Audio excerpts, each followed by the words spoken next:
형님, 화이팅! 오늘 여러분 보니까 정말 그 스트레스가 풀리고 힘이 납니다.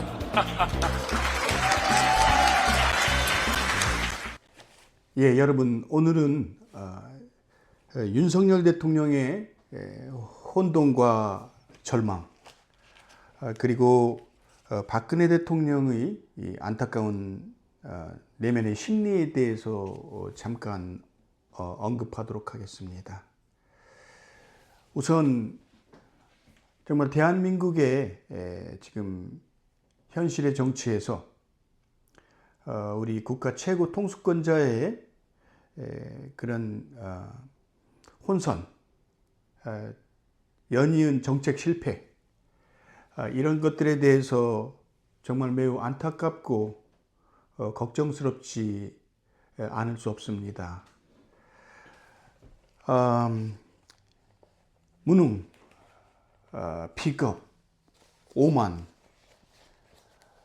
요즘 한국 사회 시중에 떠도는 그 대통령에 대한 그런 평가는 전반적으로 이 세 가지 이 단어로 지금 요약될 수 있다 할 정도로 대통령은 국민의 지지가 지금 나락으로 떨어지고 그 20% 그 겨우 턱걸이 수준에서 지금 헤매고 있습니다. 어떤 정책을 내놓아도 백약이 무효지요. 일단 저는 오랜 세월 중독 상담 전문가로서 이 현장에서 치료를 하면서 살아왔던 전문가로서 봤을 때 우리 윤석열 대통령께서는 일단 술을 끊으셔야 됩니다. 이거는 굉장히 그 분석적인 제 나름대로 지난 몇 년 동안의 윤석열 대통령의 그 심리적인 그런 모습들, 또 행보, 이런 부분들을 바라다 보면서 심히 걱정스럽지 않을 수 없다라고 하는 결론을 내렸습니다. 요즘 윤석열 대통령이 국가적 행사에 나타나면서 보여주는 그 일련의 그의 모습들을 바라다 보면서 그야말로 간밤에 굉장히 그 만취했던, 그리고 지금 그 다음날 숙취로 고통스러워하는 그런 현상들을 계속 보고 있습니다. 어제 그 현충일 그 행사장에 나타난 윤석열 대통령의 걸음걸이나 또는 얼굴 모습들을 바라다 보면서 정말 지난밤 정말 만취했다가 가까스로 일어나서 몸을 추스리고 부랴부랴 현장에 나타나는 그런 모습처럼 얼굴에는 뭐라 그럴까요? 숙취 상태에 있는 사람들의 얼굴들을 보면 얼굴 전반적으로 약간 부어 있고요, 붓기가 있고, 또 그리고 아직 그 알코올기가 모세혈관에 그 내재되어 있기 때문에 약간 불구스름하기도 하고요. 그리고 눈은 약간 좀 개슴츠레한 그런 모습들을 보이게 되죠. 그리고 표정에서는 조금 허탈하고 기운이 빠져 있고, 그리고 어떤 그 정신이 아직 집중되지 않는 그런 모습들이 보이게 되죠. 예, 술에는 장사가 없습니다. 지금까지 언론 보도에 따르면 윤석열 대통령은 이른바 검사들 사이에서 만연되고 있는 그 폭탄주에 굉장히 익숙해져 있는 음주자다라고 이렇게 알려져 있죠. 그리고 최근에 뉴스들을 통해서 보면은 정말 윤석열 대통령의 술 마시는 그런 모습들이 종종 나타나고 있지요. 술에는 장사가 없습니다. 술 잘 마시는 사람? 예, 그런 의미는 어떤 그 음주자가 행동에 대한 내성이 있는 사람들이 있습니다. 선천적으로 술에 잘 버티게 되는 거죠. 그러나 그 사람의 내면의 심리라든가 또 알코올리즘,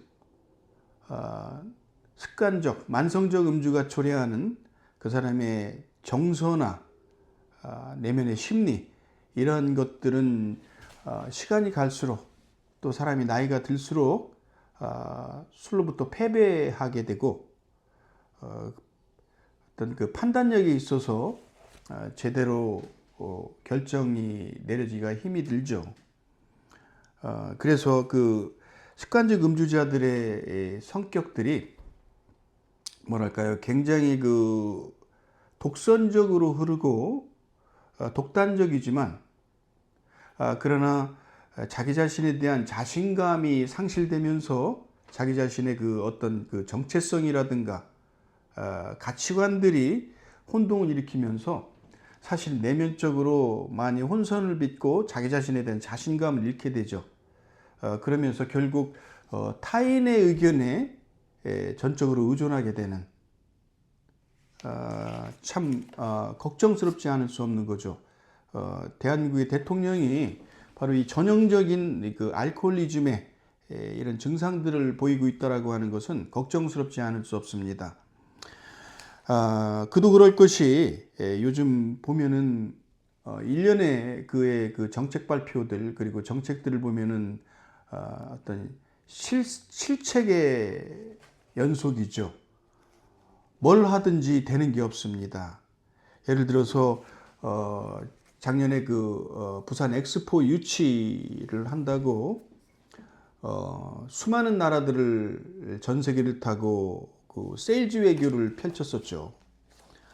그러나 엄청난 국고 손실을 초래하고 말도 안 되는 사우디아라비아에게 일방적으로 패배하는 그런 결과를 낳았습니다. 그리고 또 최근 의료대란, 총선 직전에 발표한 그 의료대란 있죠. 참 이것도 뜬금없는 정말 그 총선에서 승리하기 위한 정말 말도 되지 않는 그런 발표를 함으로 인해서 결과적으로는 총선 참패를 가져오는, 그리고 여전히 한국 사회가 의료 대란으로 인해서 혼돈과 그리고 많은 환자들의 절망감을 지금 경험하고 있습니다. 퇴로가 보이지 않는 그런 정책 실패죠. 그리고 뭡니까? 엊그제 발표한 영일만 영일만에 엄청난 석유가스가 매장되어 있다라고 깜짝 국민담화를 했습니다. 곤두박질 치는 그의 그 지지율을 회복하기 위한 어떤 몸부림으로 보이고 있죠. 이 영일만 지대의 그 유전에 대한 그 사건들은 여러분도 언론의 그 보도에 의해서 또 다시 기억하시겠지만, 지난 박정희 정권 때 박정희 대통령이 영일만의 제7광구 기억나시죠? 굉장한 그 국민들에게 환희를 불러일으켰던, 이제 산유국에 대한 그런 단꿈을 꾸게 만들었던 제7광구 사건. 그러나 결국 그 한국의 유전지대는 경제성이나 모든 면에서 효과성이 없다. 결국은 실패로 돌아간 그런 정책인데, 뜬금없이 또다시 영일만에 대량의 석유가 매장되어 있을 것으로 보고 있다라고 발표를 하고 있죠. 산업자원부 그 자체 내에서도 이런 발표 직전까지 몰랐다고 합니다. 과연 도대체 이러한 정책들이 도대체 누구의 머리에서 나오는 것인지 참으로 걱정스럽지 않을 수 없습니다. 그리고 또 최근에 믿기지 않는 그의 그 인사가 있었습니다. 자신의 그 청와대 비서관으로 정호성을 기용했습니다. 그야말로 유영아의 그 국회의원 공천 그 거래와 또 이번 그 정호성 비서관의 그 재활용, 박근혜 정부의 정말 문고리 3인방 중에서도 실세로 불리었던 정호성, 그를 깜짝 기용했죠. 도대체 무슨 의미로 그렇게 그런 정책을 지금 펼쳐나가는지 국민들은 알 길이 없습니다.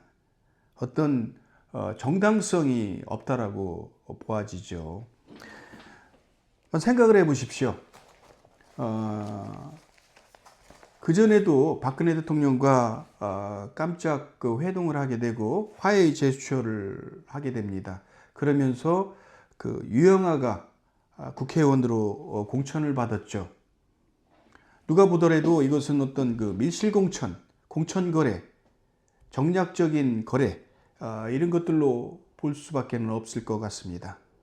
왜냐하면 윤석열 대통령 자신이 그 박근혜 대통령, 박근혜 정부의 대통령을 비롯한 주요 인사들에 대한 그 특검을 통해서 기소를 하고 그 감옥에 보내는 그런 어떤 일종의 정변이죠.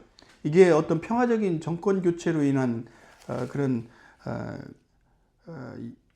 정권 교체가 아니었기 때문에 이런 정변을 통해서 정권이 교체되었는데 이 탄핵된 대통령의 그런 주요 인사들을 다시 재활용한다. 이거는 어떻게 보면은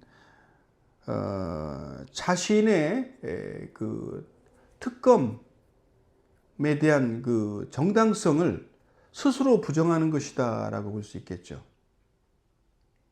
그 죄를 진 사람들을 다시 기용한다. 말도 안 되는 이런 혼선을 빚고 있는 윤석열 대통령. 저는 이러한 일련의 그의 행보들이 그의 오랜 음주 문제, 알코올리즘, 이 문제와 무관하지 않다고 봅니다. 지금 그의 그 어두운 얼굴의 그림자, 그 어떤 그 불안과 공포, 이런 것들이 지금 내면에서 드러나고 있습니다. 정말로 준비되지 않은 상태에서 엄청난 한 국가의 대통령이라고 하는 그런 자리에 오른 윤석열 대통령.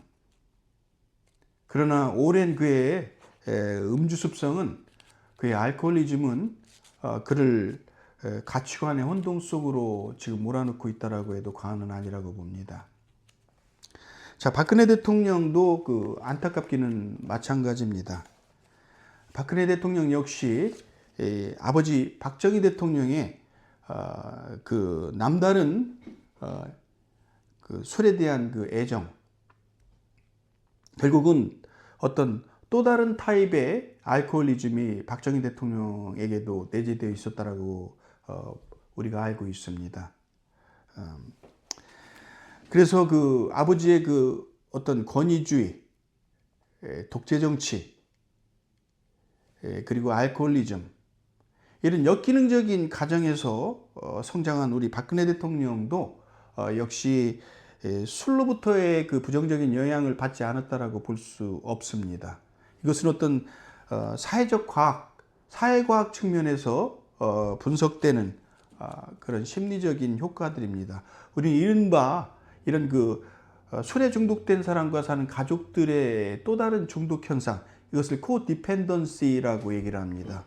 동반자적인 그 의존성인데 사람에 대한 그 굉장히 그 강한 집착과 의존 심리에 빠지게 되죠. 그래서 그 동시에 사람을 믿지 않지만 그러나 또 자신이 믿고 믿을 수 있는 사람에 대한 절대적인 의존성, 이 두 가지의 그 상반된 모순의 심리가 이 코디펜던트 퍼서널리티한테 내재되어 있는 거죠. 박근혜 대통령도 다분히 이런 심리 속에서 그 성숙하지 못한 그런 일면이 보이고 있습니다. 최순실에 이은 유영아의 사람에 대한 이런 의존성, 이런 것은 박근혜 대통령이 최순실로 인해서 엄청난 비극적인 운명을 경험했지만 또다시 유영아로 인한 어떤 일종의 가스라이팅, 세상은 믿지 못할 일이다. 오직 제가 각하를 보호하면서 옆에서 탄탄히 지켜드리겠다라고 하는 어떤 무언의 메시지가 그녀에게 유영아에 대한 전적인 의존성을 갖게 만드는 결과를 낳았다고 볼 수 있겠습니다. 결과적으로 이 1+1, 박근혜 대통령의 최측근 유영아, 그리고 또 그에 이어서 전 정권의 박근혜 대통령의 그 최측근 실세로서 있었던 정우성 비서관에 대한 윤석열 정권의 재활용, 이것은 결코 국민들에게 지지를 받을 수 없는 그런 일련의 행보라고 볼 수 있습니다. 정말 이번 그 정우성에 대한 기용은 누구의 머리에서 나왔는지 모르겠습니다. 정말 윤석열 대통령의 지지를 철회하고 등을 돌린 수많은 보수 진영의 사람들에게 어필하기 위한 일종의 꼼수 정치라고 볼 수 있겠습니다. 하지만은 정말 이것은 국민을 우롱하고 그야말로 속된 말로 졸로 보는 그런 하수 중에서도 최하수급의 그런 전략적인 행보다라고 볼 수 있겠습니다. 참 안타깝습니다. 한국의 리더십들이 혼동 속으로 빠졌습니다. 안타깝지만 제가 이 현장의 전문가로서 정말 술에 대한 폐해, 술로 인해서 만성적 음주자들이 자기의 삶을 망치는, 결국은 그래서 인생을 빼앗겨버리는 그런 결과를 범하게 되지요. 예, 여러분, 오늘은 정말 현 정권의 그 안타까운 실정에 관해서 바라다 보면서 이를 둘러싼 정책의 혼선, 이에 대한 그 근본적인 원인은 윤석열 대통령의 알코올리즘으로부터 기인한다라고 하는 말씀을 여러분과 함께 말씀 나눠보았습니다.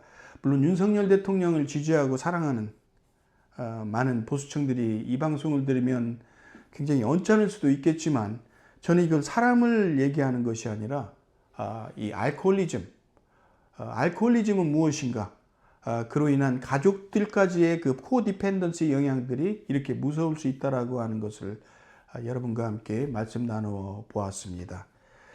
예, 감사합니다. 이태선이었습니다.